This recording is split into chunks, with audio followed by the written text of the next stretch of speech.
When is a capability truly worrying? Navigating AGI Part 1 of 7 by Seb Krier. Today's essay is the first entry in a 7-part series focused on questions of responsibility, accountability, and control in a pre-AGI world. This piece, and those that follow, are written in a personal capacity by Seb Krier, who works on policy development and strategy at Google DeepMind.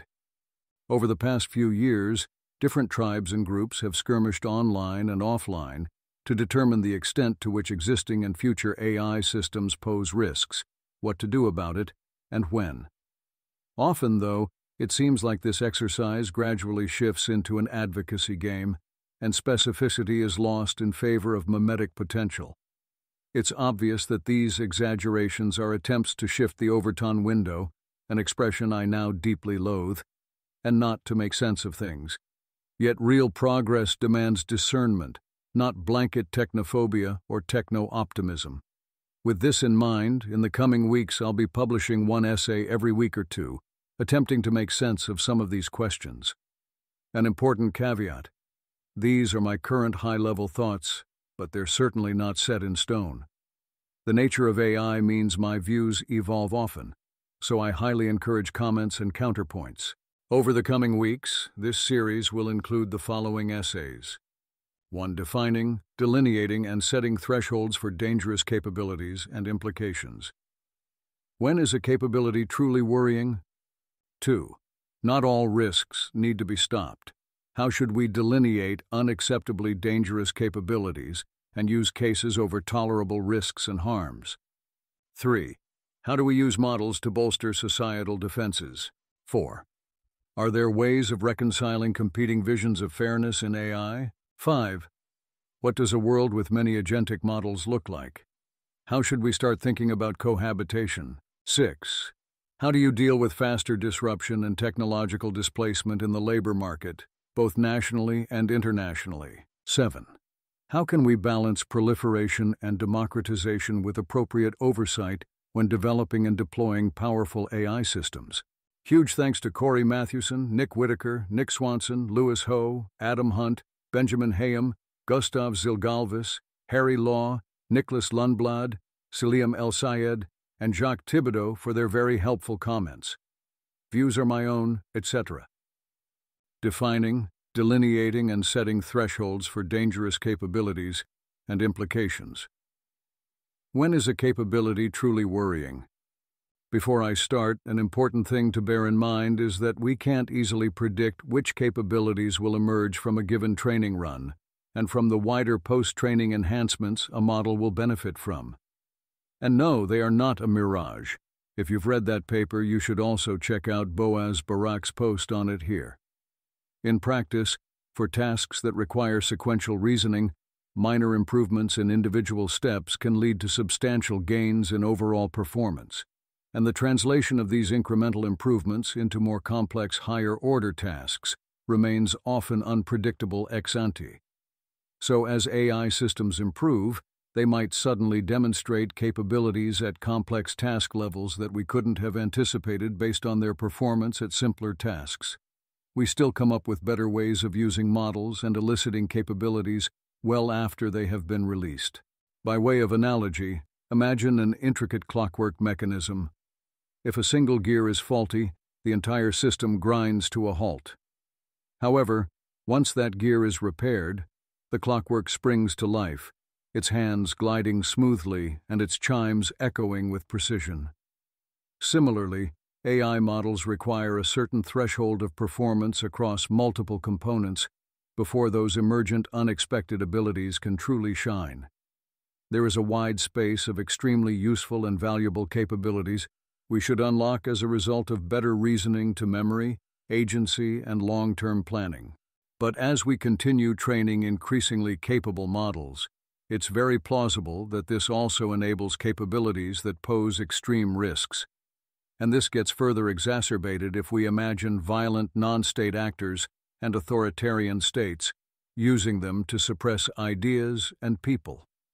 This means we should think about evaluating models carefully so that we can better understand how they may be used and misused in real life, rather than relying on extrapolations alone.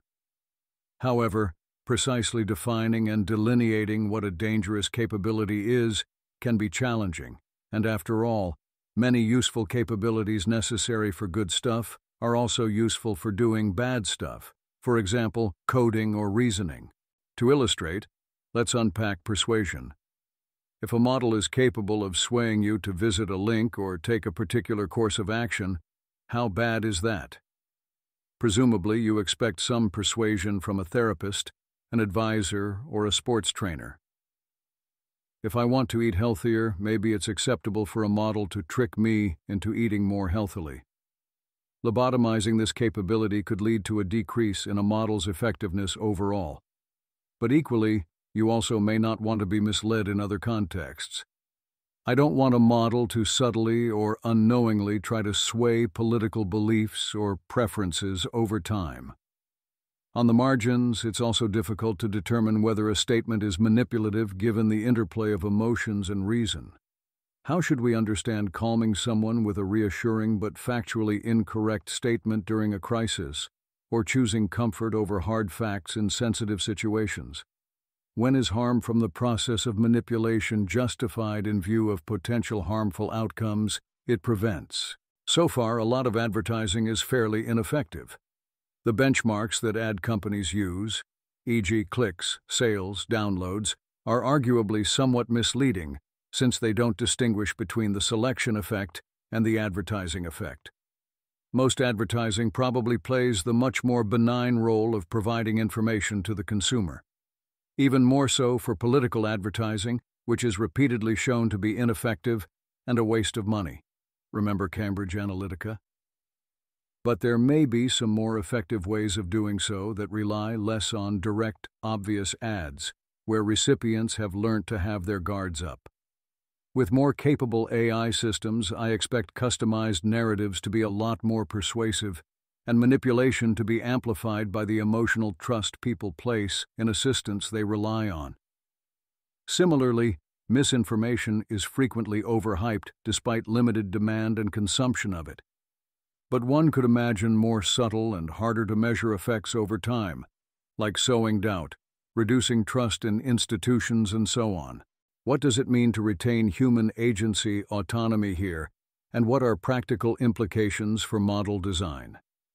Ultimately, it seems like an important crux is whether any such influence is exerted on a user who is aware and consenting of it. Maybe in some contexts it could be useful for users to have more visibility over the metaprompts used when designing and aligning AI systems. This would also reduce information asymmetries, allowing people to select models that best fit their risk tolerance. A consumer might be less likely to go for an AI therapist, prompted to maintain user engagement as long as possible. And in many cases, users will want to ensure a model is prompted to value accuracy, unless they actively decide otherwise, for whatever reason. It's also worth noting sometimes you don't just get more safety by limiting access or capabilities. That might be proportionate in some instances, but not always. But you can build tools and establish norms to make people safer. It's conceivable, for example, that over time we will need personal AI assistants that act as epistemic antiviruses and help us realize when we're being swayed, biased, and insufficiently critical. We already have a weak form of this with spam filters and community notes on Twitter X. Arguably, we can be a bit more ambitious here and strengthen cognitive security more widely. For them to be effective, they'll have to be highly individualized, meaning they will know you, your flaws, and weaknesses very well. And of course, this too comes with risks. Even if these systems are broadly aligned, we'll need the right security privacy measures to ensure they don't get hacked or leak your cognitive DNA, with which malicious actors could better influence and mislead you.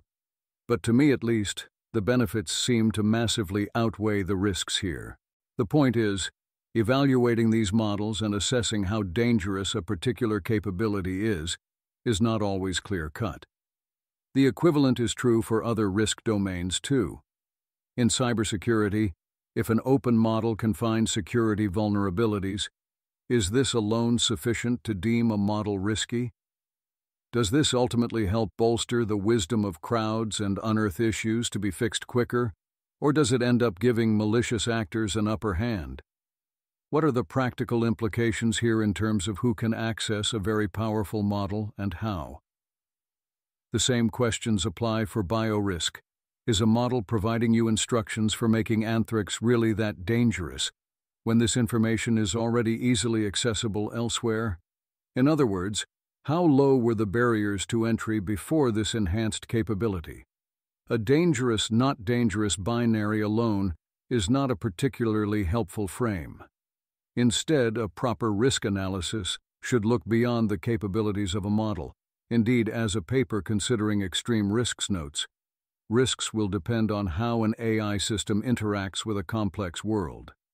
Laura Weidinger et al.'s recent work also recommends centering other cruxes where downstream risks manifest. Human interaction at the point of use and systemic impact as an AI system is embedded in broader systems and widely deployed. Only then we will be equipped to undertake an actual cost-benefit analysis and marginal risk assessment. Question for researchers: how can we ensure evolving definitions of dangerous capabilities stay ahead of AI development, safeguarding society without imposing unreasonable limitations?